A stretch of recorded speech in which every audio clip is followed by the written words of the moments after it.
Nasıl bir vekil olacaksınız siz? Herhalde sıra dışı olacaksınız. O bir kesin. Yok ya ben nasıl oluyor? Herkes o soruyu soruyor. Muhtemelen çok sıradan bir vekil olurum. Kravat takacaksınız herhalde. Kravat tabii ki takacağım. Hiç o konuda dedim ben onu. Gerekirse önlük bile giyeriz yani.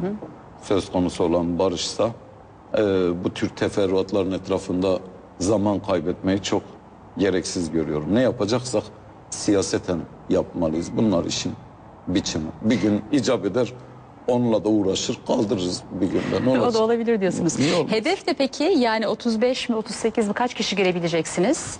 Valla mümkün olan, bak siyasetçi gibi konuşayım. Mümkün olan en yüksek sayıyla girmek istiyoruz. Öğreniyorum siyaseti diyor ama siz zaten ki, siyasetin içindesiniz. Sırrı yapmayın, çok tevazu gösteriyorsunuz. Diyelim ki 35 milletvekili gitti. Her biri 10 milletvekili gücündedir şey anlamında.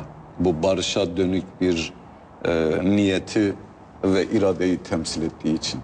Yani herhangi bir siyasal partinin 10 milletvekili kıymetindedir şey anlamında. Yani şahıs olarak kastetmiyorum elbette, herkes nefsinden üstün, onu kastetmiyorum.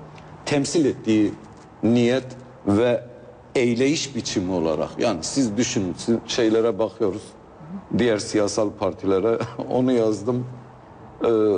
Eskinin otobüs garajlarındaki simsarlar olurdu, onun gibi adamlarla dolu. Peki bir adamın iki dudağının arasında seni milletvekili de bu adamın ne gücü olur orada yani? Bu ne diyecek? Her tarafı ateş olsan olur. Peki, ama böyle bak tek tek insanlar gidiyorlar birilerine, listede yerini bulup oy veriyorlar. Bu milyonlarca insan barajla devre dışı kalmış temsilcilerini bu şekilde bir koridorla gönderiyor. Onun için bir tanesi 10 milletvekili gücündedir diyorum. Süremiz bitti ama şimdi sizin çok iyi şiir okuduğunuzu duydum. Çok iyi türkü söylediğinizi duydum. Bahçeciğim programında Altan çok güzel bir türkü söyledi.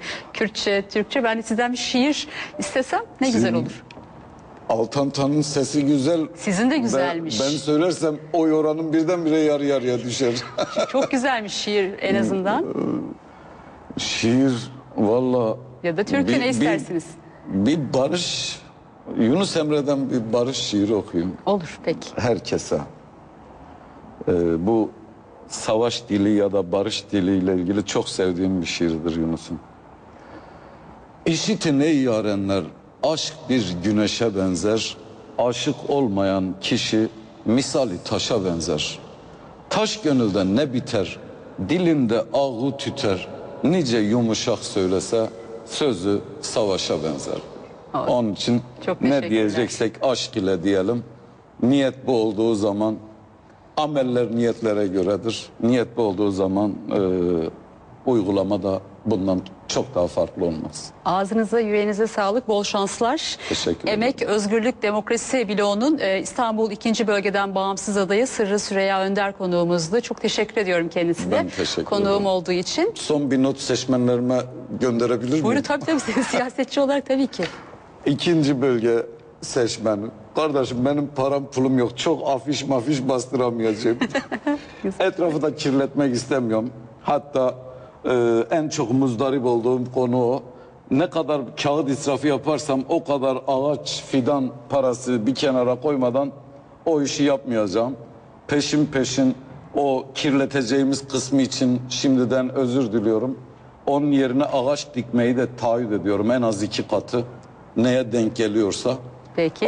Beni böyle kabul edin. Çok diğerlerinin gözüktüğü argüman, materyal ve olanaklarla karşınızda olamayacağım. Barışa dönük kalbinizde bir yer varsa o yeri bize emanet edin. Hakkını vereceğiz, sizi mahcup etmeyeceğiz. www.moralhaber.net Tıklayın, haberiniz olsun.